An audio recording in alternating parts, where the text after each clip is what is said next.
Imagine being sentenced to hold up the sky, forever, no breaks, no vacations, just an endless, crushing weight pressing down on your shoulders for eternity.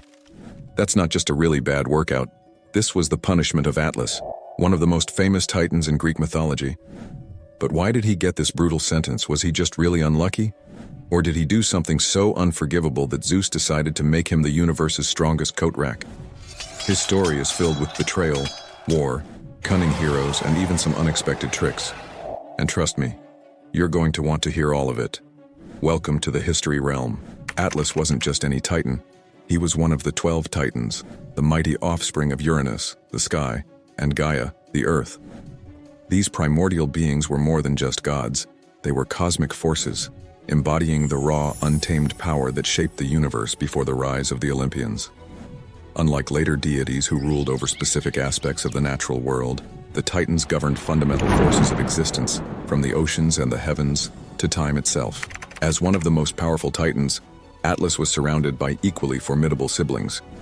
Among them was Cronus, the youngest yet most ambitious, who famously overthrew their father, Uranus, only to become a tyrant himself, devouring his own children out of paranoia.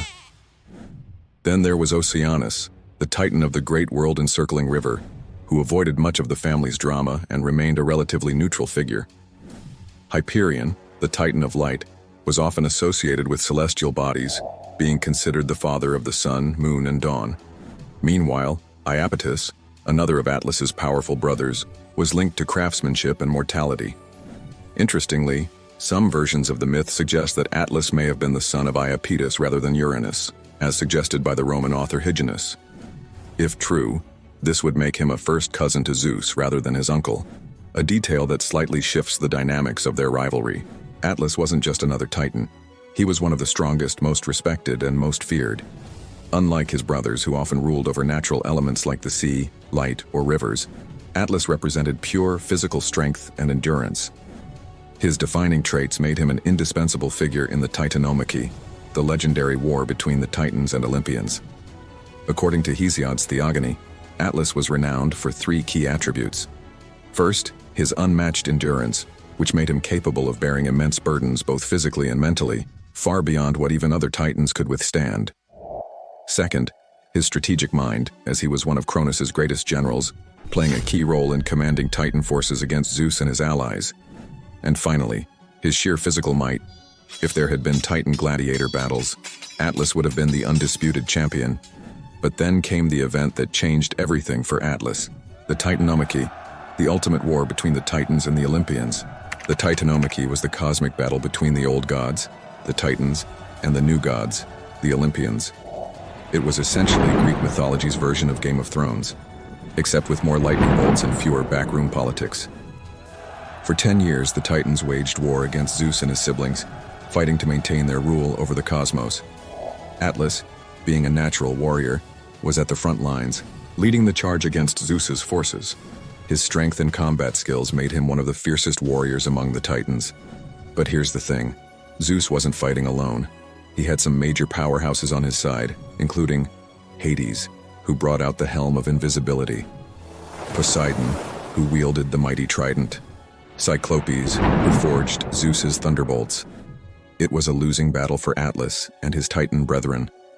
And after 10 years of fighting, Zeus emerged victorious. The Titans were defeated, and Zeus was not in a forgiving mood. Some Titans, like Cronus, were thrown into Tartarus, an abyss deeper than the underworld. But Atlas, he was given a different fate, one of the worst punishments in all of mythology. Instead of banishing Atlas to Tartarus, Zeus had a different idea. He decided that Atlas would hold up the heavens for eternity, ensuring that he would forever struggle under the weight of the sky. Now, why the sky? Ancient Greek mythology often depicted the cosmos as a giant sphere, separate from the earth. By forcing Atlas to physically support it, Zeus ensured that the Titan could never again rebel against the gods. This was a punishment unlike any other. No escape, no parole, just eternal suffering. And so Atlas was doomed to stand at the edge of the world, holding the sky above him for all of time. Talk about the worst back pain in history. But this wouldn't be the last we'd hear of Atlas. Over time, he would encounter legendary heroes who would try to exploit his predicament. If you haven't already, Hit that like button to help us bring more incredible stories from mythology to life. One of the most famous encounters in Atlas's long, weary existence was with Hercules during the hero's 12 labors. Hercules had been tasked with retrieving the golden apples of the Hesperides, legendary fruits that granted immortality. The problem? These apples weren't just lying around for the taking. They were heavily guarded by Ladon, a massive many-headed dragon, and more importantly, they could only be retrieved by Atlas himself. Instead of fighting the dragon or trying to steal the apples, Hercules came up with a different plan. Why not let Atlas do the hard work? After all, the Titan had been stuck holding up the sky for who knows how long. Surely he'd appreciate the chance to stretch his legs, right? So Hercules offered a deal. He would take on Atlas's burden for a little while, just long enough for the Titan to go and grab the apples. Atlas, after carrying the sky for what felt like eternity, didn't need much convincing. A break from his cosmic punishment? Finally, some relief. Without a second thought, he shifted the heavens onto Hercules' shoulders and set off to retrieve the apples. When Atlas returned, golden apples in hand, he had a sudden realization. Why should he take the sky back at all? He had Hercules doing his job for him, and the hero was strong enough to handle it.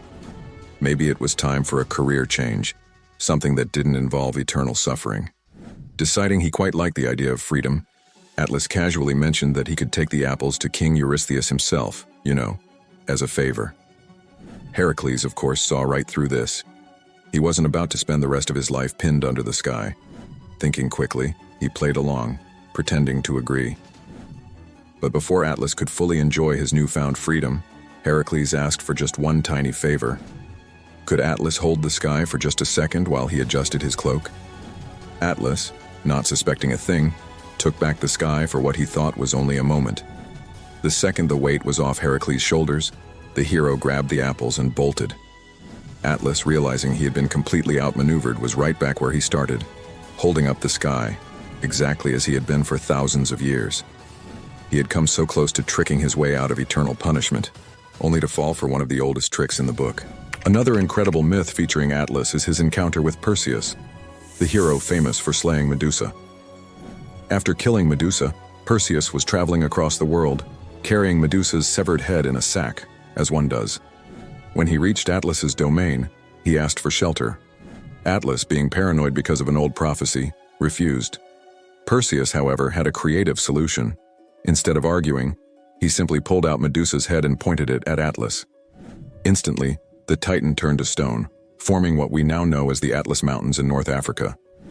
Imagine being so strong that when you turn into stone, you literally become an entire mountain range. That's some next-level durability. Even though Atlas was condemned to suffer for eternity, his name lived on in history. The word Atlas, as in a collection of maps, was inspired by his myth, symbolizing the weight of the world. Renaissance artists loved depicting him holding the celestial sphere, turning his pain into fine art. His name has been used in science, astronomy, and pop culture for centuries. Even today, when people talk about carrying the world on their shoulders, they're referencing Atlas's burden. If you enjoyed this deep dive into Greek mythology, subscribe to the channel for more legendary tales. Check out the video above for more mythological adventures. Until next time, on the History Realm.